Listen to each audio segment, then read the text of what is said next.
레위기 1장으로 다시 넘어가 보겠습니다.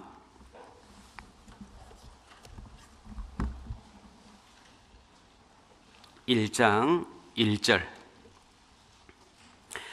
여호와께서 회막에서 모세를 부르시고 그에게 일러 가라사대, 회막 이전에는 하나님께서 사람을 찾아 부르셨지만은 회막 이후에는 하나님께서 사람을 회막으로 부르십니다. 이는 하나님께서 성령께서 교회 안에 계시면서 사람들을 부르시는 모습을 의미하는 겁니다. 회막 이전에는 아담을 찾아가 부르셨고 아브라함을 찾아가 부르셨고 모세를 찾아가 부르셨습니다. 그러나 회막 이후에는 하나님께서 이스라엘 백성들을 회막으로 나오라고 하셨습니다. 모세를 나오라고 하셨습니다. 제사장을 나오라고 하셨습니다.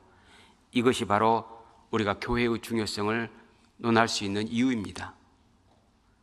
교회 안에서 여러분을 지금 부르고 계셨던 거고, 교회 안에서 세상에 이뤄진 영혼을 부르고 계셨던 겁니다. 우리는 교회 안에서 성도들과 만날 뿐만 아니라 하나님과도 만나는 거예요. 하나님께서는 이 교회 안에서, 무리 안에서 우리가 교제하고 싶어 하시는 겁니다. 사랑을 나누고 싶어 하신다, 그 말입니다. 2절입니다. 레위기 2절 3절. 이스라엘 자손에게 고하여 이르라. 너희 중에 누구든지 여호와께 예물을 드리려거든 생축 중에서 소나 양으로 예물을 드릴지니라. 그 예물이 소의 번제이면 흠없는 수컷으로 회막문에서 여호와 앞에 연락하시도록 드릴지니라. 레위기 1장은 번제에 대한 말씀이라고 말씀을 드렸지 않습니까? 번제라는 말은 히브리어로 올라라고 하는데요, 위로 올라가다라는 뜻입니다. 제물을 불에 태워서 위로 올려드리는 제사, 그런 말입니다. 창세 이후에, 창세기 1장 1절 이후에 번제를 최초로 드린 때가 이때는 아닙니다. 사실은 레위기 1장에 번제가 나왔지 않습니까? 이때는 아니에요. 번제를 최초로 드렸던 때가 언제냐면은 노아 홍수 시대입니다. 노아가 방주에서 살아남은 이후에 정결한 짐승과 새로 하나님께 번제를 드렸거든요. 살아남아야 번제 드릴 자격이 있다는 겁니다. 두 번째, 아브라함이 이삭을 번제로 제단에 바쳐 드렸거든요. 아브라함은 믿음의 조상입니다. 믿음이 있어야 번제를 드릴 수 있다는 거예요. 여러분이 정말 구원받아야 번제를 드릴 수 있고, 여러분이 정말로 믿음 가운데 생활해야지만이 하나님께 번제를 드릴 자격이 있는 겁니다. 이건 구약의 짐승의 제사가 완전하지 못하고 신약 예수 그리스도를 통해서 우리가 하나님 앞에 의롭다함을 얻을 것까지 표현한 건데요, 번제라고 하는 것은 짐승이었지만은 예수님으로 바뀌어야 되지 않습니까?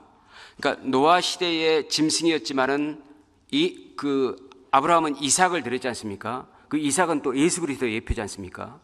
그러니까 히브리서에 있는 대로 짐승의 피가 사람의 죄를 속하지 못한다는 말씀이 있지 않습니까?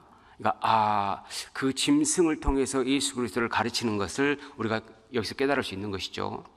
그래서 노아 시대에 가장 짐승으로 먼저 번제를 드렸고, 두 번째 아브라함 시대에 이삭을 통해서 하나님께 번제를 드린 것은 바로 예수 그리스도를 통해서 우리가 구원받을 것까지도 다 얘기해 주시는 겁니다. 그리고 이걸 통해서 우리가 할 수 있는 것은 구원받아야 하나님께 번제를 드릴 자격이 있다는 것까지도 설명한 겁니다. 2절에 보면은요, 누구든지 그랬습니다. 누구든지, 예외가 없는 것이죠. 그리스도인이라면 누구든지 하나님께 번제를 드려야 합니다. 번제를 드리는 사람이 진짜 그리스도인이요, 자기가 번제를 드리는 그 열매가 나타나고 있는 사람이 생명이 있다는 증거가 될 겁니다. 어떠세요? 여러분은 번제를 드리고 있습니까? 번제의 뜻이 뭐였죠? 불태워 드리는 겁니다. 자기의 어떠한 고난과 희생과 역경에도 불구하고 자기를 불살라 없애서 희생해서 하나님께 드리고자 하는 마음이 구원받아야 가능해요. 구원 안 받으면은요, 잉여물을 가지고 하나님께 드리면서 자기 축복을 위해서 하나님을 섬깁니다. 구원받은 사람은 그렇지 않습니다. 자기를 다 불태워 드리면서도 하나님 받으시면 됐습니다. 저는 기쁩니다. 어찌되든 상관없습니다. 하나님 영광 받으셨습니까? 하나님 좋으시면 됐죠. 이런 마음이 듭니다. 왜? 하나님께서 우리를 향해서 그렇게 하셨으니까. 하나님께서는 하늘 영광을 버리고 보좌를 버리고 모든 걸 내려놓고 이 땅에 죄인의 모습으로 오셔서 자기를 십자가에서 찢으셨잖아요.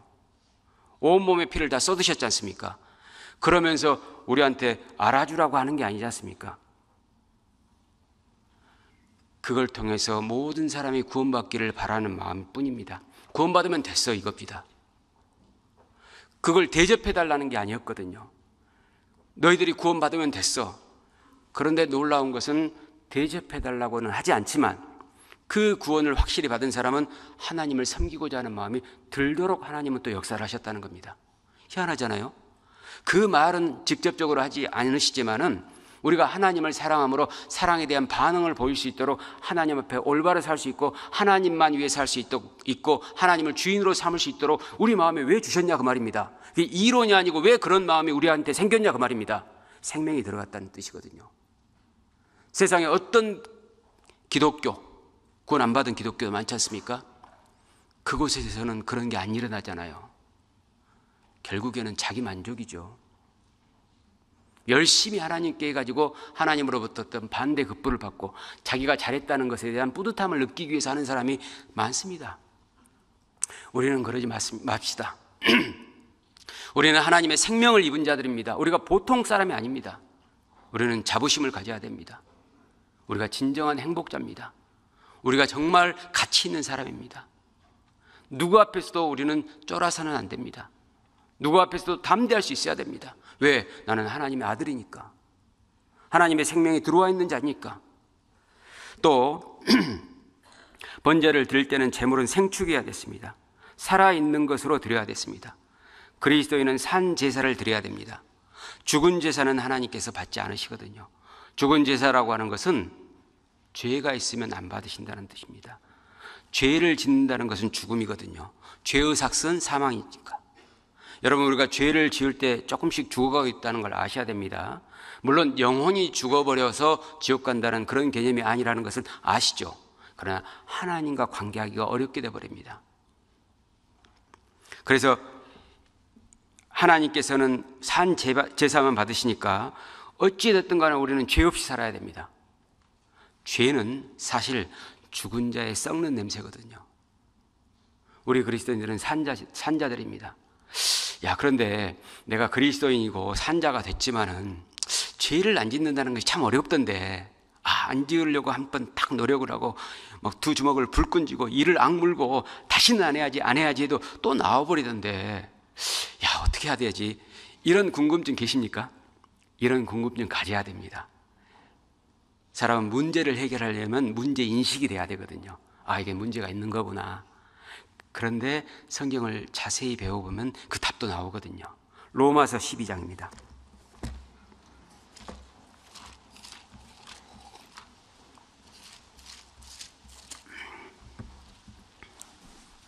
로마서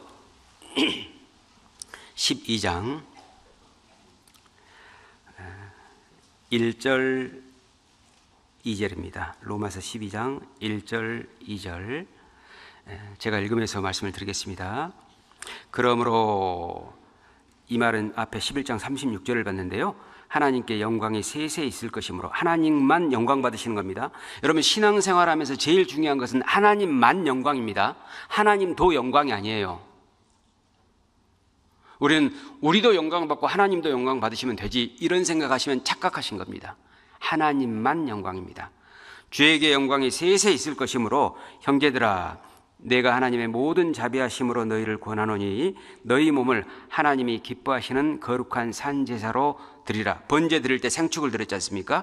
그리스도인의 제사는 자기 몸을 드리는 건데 살아 있을 때 드릴 수밖에 없습니다. 죽음 이후에는 하나님께 제사 드릴 기회가 사라져 버립니다. 우리는 살아 있는 동안에 제사를 드릴 수 있는 겁니다. 그리고 자기 기쁜 대로 제사를 드리는 게 아니고 하나님께서 기뻐하시는 대로 드리려고 해야 됩니다. 내가 즐거우니까 봉사를 선택하고 내 취향에 맞으니까 뭘 하려고 하고 내 마음에 크게 부담감이 없으니까 그곳에 가려고 하고, 요걸 좀 정리하셨으면 좋겠습니다. 주님 부르시면 가겠습니다. 주님 원하시면 하겠습니다. 저는 부족하지만 주님이 그걸 기뻐하십니까? 그럼 그곳에 가겠습니다. 그 일을 하겠습니다. 이런 마음이면 어떨까요? 겉모습은 똑같지만 하나님께서 보시는 그 중심은 다르지 않겠습니까? 봉사를 선택해도 그렇고, 전도를 하는 것도 그렇고, 교회에서 어떤 일을 하는 것도 그렇고, 누구를 만나는 것도 그렇고, 희생하고 헌신하는 것도 그렇고, 누구를 위해서 하십니까? 하나님 기뻐하시면 되는 겁니다. 또 이는 너희 애들을 영적 예배니라. 요한복음 4장에 보면 신령과 진정으로 예배한다는 말씀이 있지 않습니까? 그러니까 우리가 살았을 때 이 몸을 가지고 하나님께 산 제사를 드려야 됩니다. 이것이 바로 영적 예배입니다. 우리가 하나님께 드리는 것은 우리의 소유물을 드리는 게 아니고 우리 자신을 드려야 됩니다. 우리에게는 몸밖에 없거든요. 이 몸을 하나님께 산 제사로 드려야 됩니다. 그럼 이게 뭐냐? 우리의 몸을 산 제사로 드린다는 건 뭐냐? 2절입니다. 너희는 이 세대를 본받지 말고, 첫 번째는 이 세상을 본받지 마는 것부터 시작하셔야 됩니다. 이제 세상은 내 것이 아니다. 나는 세상 사람이 아니다. 이제 세상에 미련 갖지 말아야 된다. 이렇게 돼야 됩니다. 세상을 사랑하지 말아야 됩니다. 여러분, 이 세상에 있는 것은 육신의 정욕, 안목의 정욕, 이생의 자랑입니다. 이 세상에 있는 것은 다 지나가는 것들입니다. 다 가짜입니다, 사실은. 여러분 혹시 이런 생각 해보신지 모르겠습니다. 참과 거짓의 차이. 참이 뭡니까? 진짜가 뭡니까? 사실과 같은 것이 참입니까? 사실과 다른 건 거짓입니까? 아닙니다. 참이라고 하는 건 변하지 않아야 됩니다. 영원해야 됩니다. 거짓은 변하는 겁니다. 우리 그리스도인들은 하나님 앞에 참으로 살아야 됩니다. 참되게 살아야 됩니다. 하나님과의 관계에서 변함이 없어야 됩니다. 늘 일관성 있게 하나님만 사랑해야 됩니다. 우리가 참되게 살지 않으면 변화하는 것이 아니고 변질돼 버리거든요. 거짓되게 사는 순간 우리는 누구나 다 변질돼 버립니다. 거짓은 다 바뀌는 것이니까. 그래서 성경적인 참과 거짓은 개념이 세상과는 다릅니다. 변하지 말아야 됩니다. 왜 하나님을 참 하나님이라고 하느냐? 하나님은 창세 때부터 세상이 끝날 때까지 한 번도 안 변하시거든요. 우리가 변해도 하나님은 안 바뀌시니까, 변하지 않으니까 우리의 구원이 확실한 거지 않습니까? 내가 약속을 어겨도 하나님의 약속이 변치 않으니까 우리의 구원이 확실한 겁니다. 우리를 믿는 것이 아니고 하나님을 믿을 수 있는 이유가 바로 거기에 있는 겁니다. 믿음이라고 하는 것은 내 마음에서 정하는 것이 아니고 하나님이 변하지 않는다는 것을 받아들이고 신뢰하는 겁니다. 하나님이 안 변하시잖아요. 하나님께서 바뀌지 않잖아요. 하나님은 참이시니까 그렇습니다. 또 이어서 오직 마음을 새롭게 함으로, 첫 번째는 이 세대를 본받지 마는 것, 두 번째는 오직 마음을 새롭게 함으로, 이 세상을 본받지 않으려고 하잖아요. 그러면 신기하게도 마음이 새로워집니다. 여러분, 내가 이제 세상과 단절해서 세상 유혹에 빠지지 않고 오직 하나님의 영광을 위해 살고자 하는 마음이 생기면은 희한하게 마음이 새로워짐을 느낍니다. 그리고 마음이 평온해짐을 느낍니다. 이 마음이 새로워지면은 하나님께서 그 사람의 마음에 역사하시기 시작하거든요. 그걸 또 경험합니다. 그 다음에 세 번째가 변화를 받아잖아요. 변질을 받아가 아닙니다. 그리스도인은 변화를 받는 거예요. 변화는 또 내가 할 수 있는 문제가 아니기 때문에 받는 거니까 피동사로 되어 있습니다. 그래서 우리의 마음은 우리가 마음대로 할 수 있는 게 아니고 하나님께서 변화시켜 주는 겁니다. 어떻게 하면 우리의 마음이 변화되느냐? 첫 번째는 이 세대를 본받지 말아야 됩니다. 두 번째는 마음을 새롭게 해야 됩니다. 그러면 우리 마음이 변화되는 걸 느껴요. 그리고 히브리서 13장 9절 말씀에 보면은 마음을 은혜로서 굳게 하며 아름답고 식물로서 할 것이 아니니라 그랬습니다. 마음에는 은혜가 채워져야 됩니다. 그럼 마음에 은혜가 채워지는 건 뭘까? 사도행전 20장 32절에 보면은 너희를 주와 곧 그 은혜의 말씀께 부탁한다고 했습니다. 은혜의 말씀. 그래서 말씀을 들을 때에 정말 간절히 들어야 됩니다. 하나님은 오늘 이 말씀을 통해서 제게 어떤 사랑을 가르쳐 주실랍니까? 하나님, 저 사랑하고 싶습니다. 하나님의 사랑에 대해서 궁금해요. 들려주세요. 이런 마음으로 말씀을 들으면 아마 6개월쯤 지나면 이제까지보다 훨씬 더 많은 신앙의 성숙이 있지 않겠나 라고 생각을 합니다. 그리고 신앙생활처럼 행복하고 즐거운 것은 없구나, 이런 것들을 느낄 겁니다. 또 읽어보겠습니다. 변화를 받아 하나님의 선하시고 기뻐하시고 온전하신 뜻이 무엇인지 분별하도록 하라.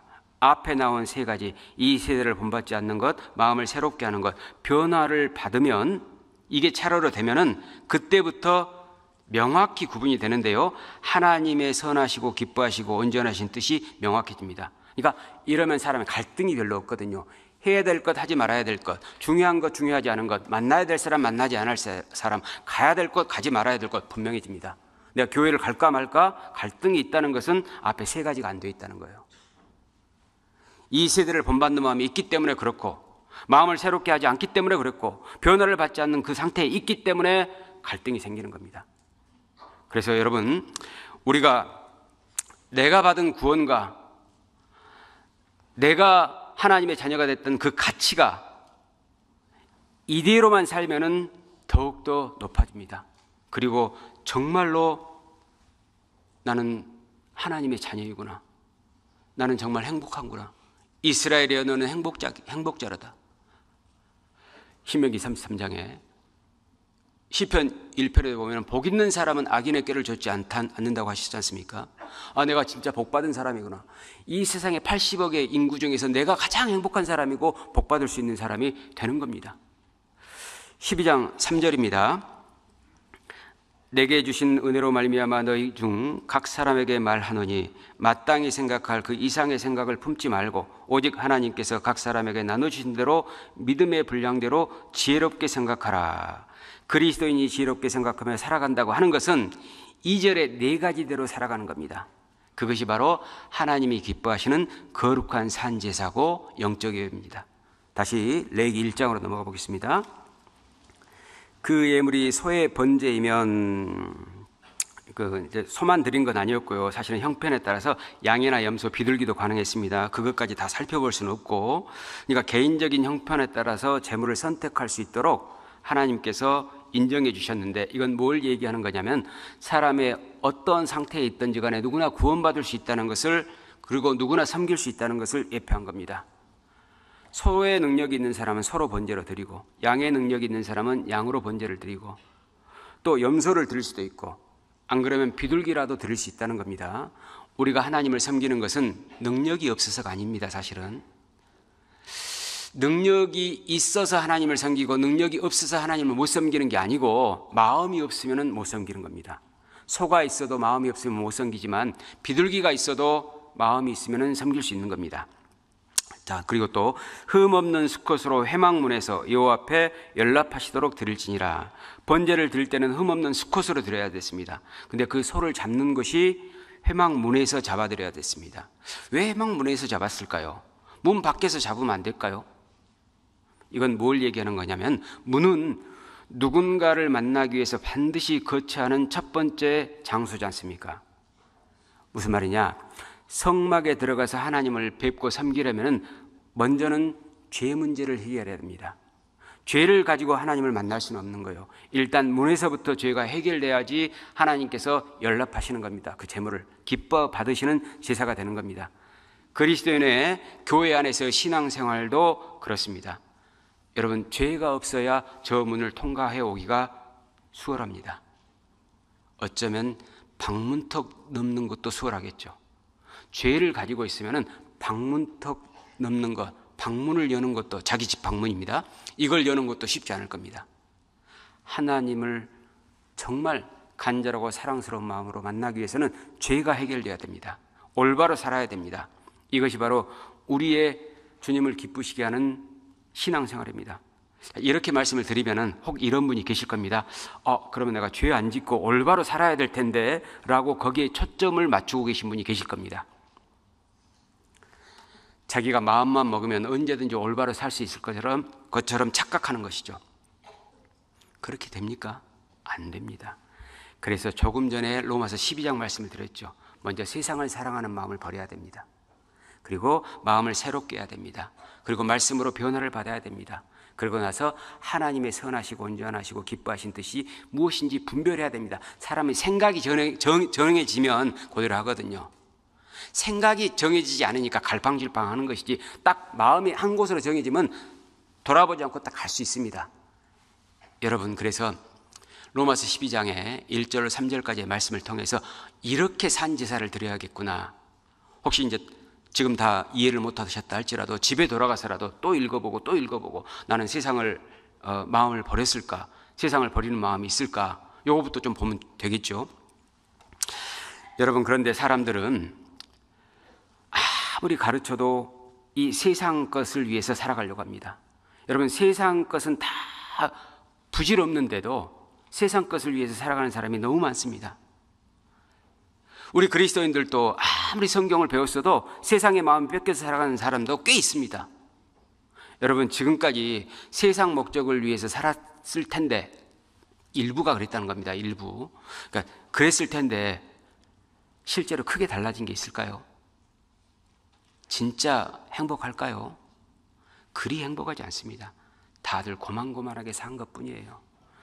돈이 있든 없든 간에 다 허덕이고 삽니다. 여러분, 우리는 세상을 본받지 말고 오직 복음을 위해서, 주님을 위해서, 하나님을 위해 살아가야 됩니다. 그것이 번제를 드리는 거고 산제사입니다. 여러분, 하나님 계시고 안 계시고를 떠나서, 성경이 사실이고 아니고를 떠나서, 우리가 구원받고 안 받고를 떠나서 모든 사람의 진정한 행복이 뭘까요? 뭐라고 생각하십니까?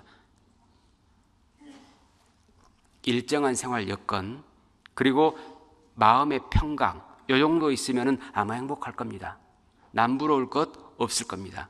가끔가다 자연인들 보면 남부러울 것 없다고 하더라고. 적당히 먹을 것 있고 입을 것 있고 건강한 몸으로 사랑하는 사람과 큰 다툼 없이 산다고 한다는 것, 행복이겠죠?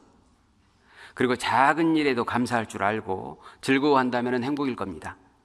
아주 특별한 일에 감사하려고 하는 것이 아니고 일상의 평범한 일에 대해서 아주 특별하게 감사할 줄 아는 법을 배우는 사람이 행복할 겁니다.